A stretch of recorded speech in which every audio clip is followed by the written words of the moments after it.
949-8037, or you can send us your thoughts via the WhatsApp. And if you're a good math speaker like me, you say via the WhatsApp. Maybe Susan? Well, maybe it's spelled VIE, but we will say it's spelled with a W. That number is 925-32-621. Please join me now as we welcome to the studio Dr. Nicole Eastman.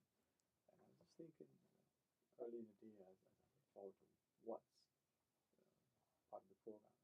And for this next hour, a chance to have a very frank, open, refreshing discussion on a Friday afternoon to give us food for thought, make us feel pensive. And as we go into this weekend for the Cayman Thanksgiving, a friend of mine shared, he said, this film is a dress rehearsal for Christmas Day from two perspectives.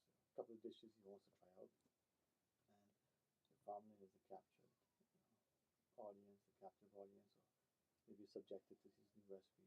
But secondly, that idea of bringing to the fellowship. But more importantly, how do we start that ongoing dialogue of not just forgiveness and giving and thanksgiving, but how do we move forward and how do we do? And I think as some of the things he shared, I'm really reflecting that, as I have you in the studio, not only the professional acumen, the academic pursuits, with your education and the life, but life evolves and revolves, and sometimes it confuses. People get in the way, and sometimes they have to open doors. Sometimes they're the reason why you have success, and sometimes they're the reason why you struggle so much. Or maybe that's just in the movies, I'm not sure. Right, Dr. Nicole? Dwayne, first I want to thank you for having me on again. I've been on a couple other times, and it's always a good time. And I'm appreciative for every opportunity that I have to use my education and my experiences, mostly my experiences and what I've learned along the way to help other people along their journey. And what you mentioned about Thanksgiving becoming more of a daily practice, that is something that I've embodied. And it's really important to practice gratitude because life does happen. For me, it took getting hit by a semi truck to learn that lesson the hard way, but it's extremely important to focus on what you're thankful for because you're not guaranteed that next moment. No man is promised tomorrow, to remind you. But is it that people, I think too, the times that I had opportunity to be a part of a presentation, sit in the audience, to even public or private, how people share. It seems that it's when people have had some personal experience, the person who's trouble with some addiction, food, alcohol, or any other drug, to the person who's had a financial situation. It's when they hit that they start to realize it. Does it take, in your perspective, does it take that to happen to someone for them to finally go, wow, how do I wake up? Well, I hope. I hope that people being vulnerable about their experiences helps to prevent. I'm big on preventative medicine. I hope by sharing and people coming to the point where they'll drop the walls that are around them and allow people to get in past those walls to that point of being raw. I tell people to let people below the makeup, let people below the surface. And for me, I hope by sharing that other people can learn and not so painfully. The things that you mentioned about having struggles with food, having struggles with addiction, whether it's alcohol, I've experienced those personally myself. I struggled with weight all growing up, and people look at me now and they never understand that. And before my accident, I took part in a lot of drinking and partying. It was a way of de-stressing. It was a unhealthy coping mechanism. When I was working 80 hours a week as a medical student and as a resident, we couldn't wait to get off and go and just chill out. But it wasn't necessarily the best way to go about doing that. So with my accident, I was forced, well, I wasn't forced, it was a choice. I had to make a choice to heal. And because I allowed people in, people have been able to heal alongside me. Could I ask you, when you were speaking in the show about studies, med school, residence, and like your experiences that you need to share.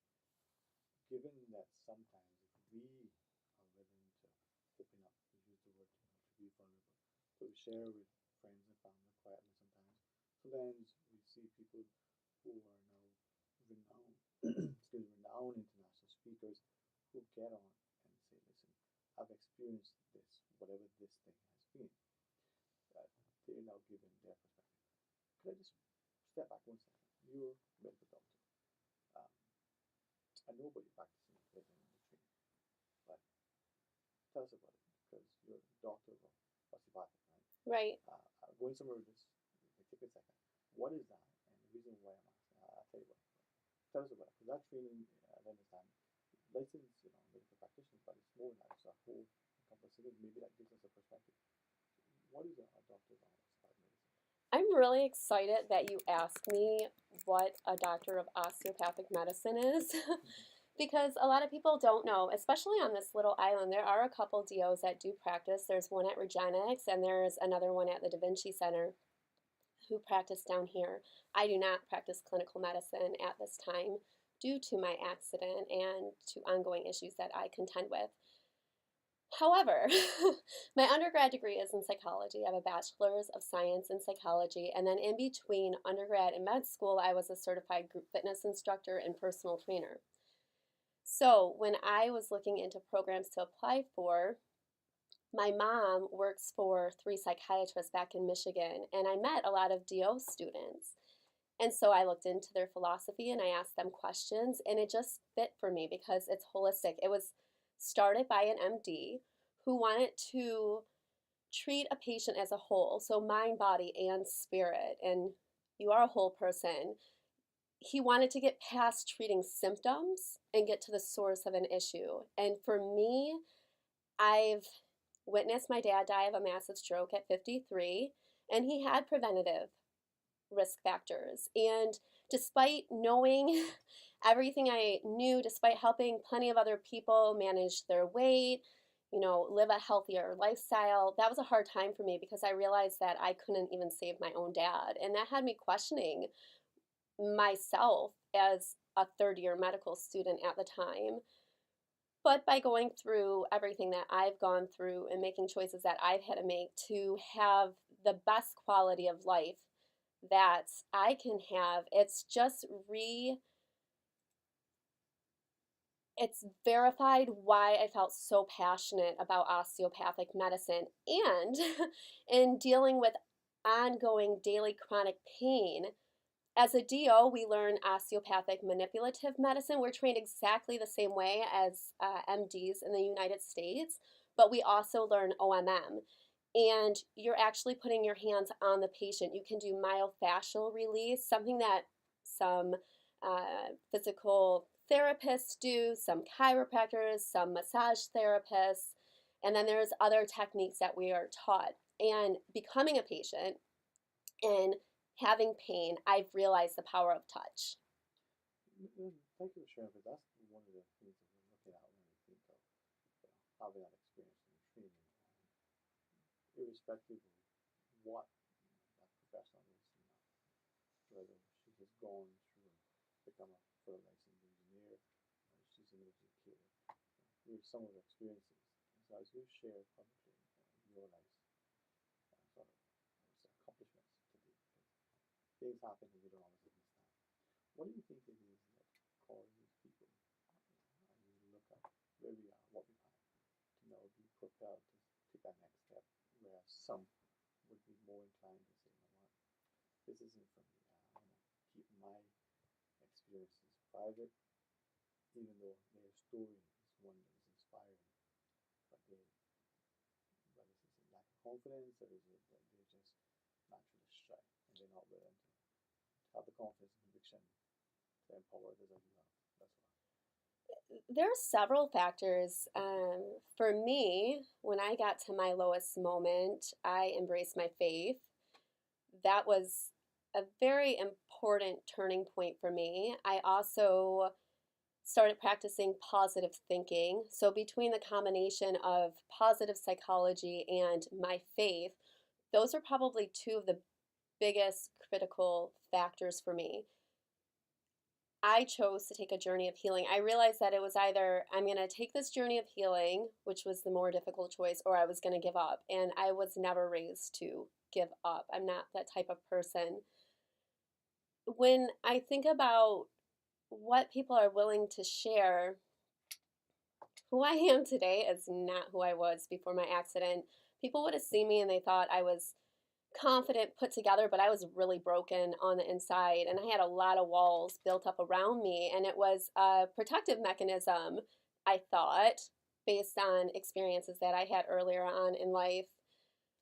But it's a journey, and I think everybody's on their own journey. When you share stuff, it can make other people uncomfortable, and you have to be okay with the fact that if you choose to live in your truth and be authentic and real and to heal and to live in the fullness of life in a place of freedom, not everybody's going to support you.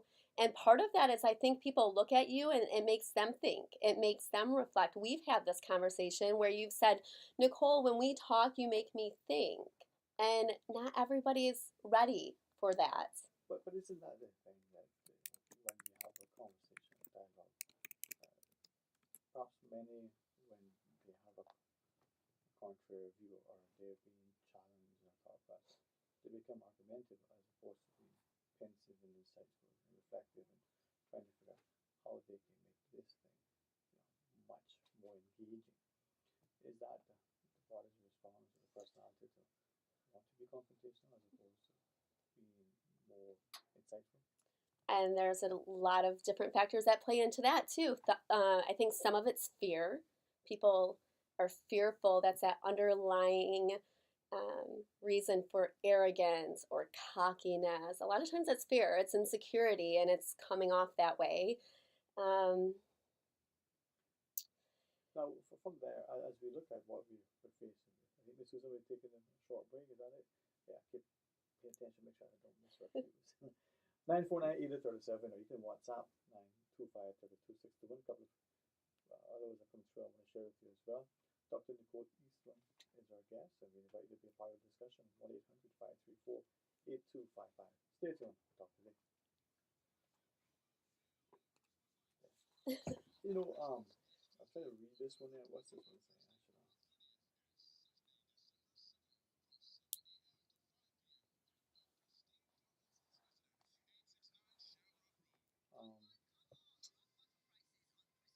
When I was going to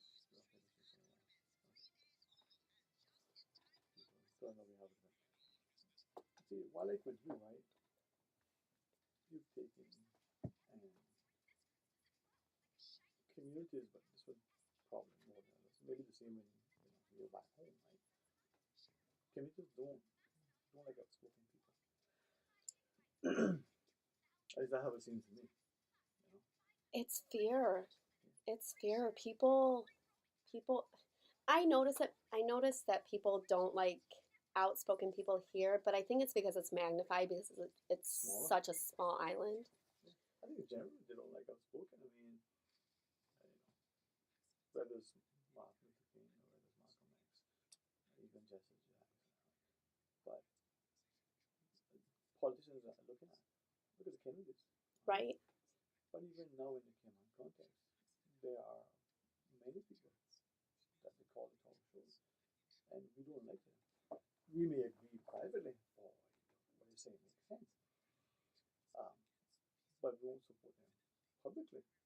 And I'm thinking if what you're saying is right,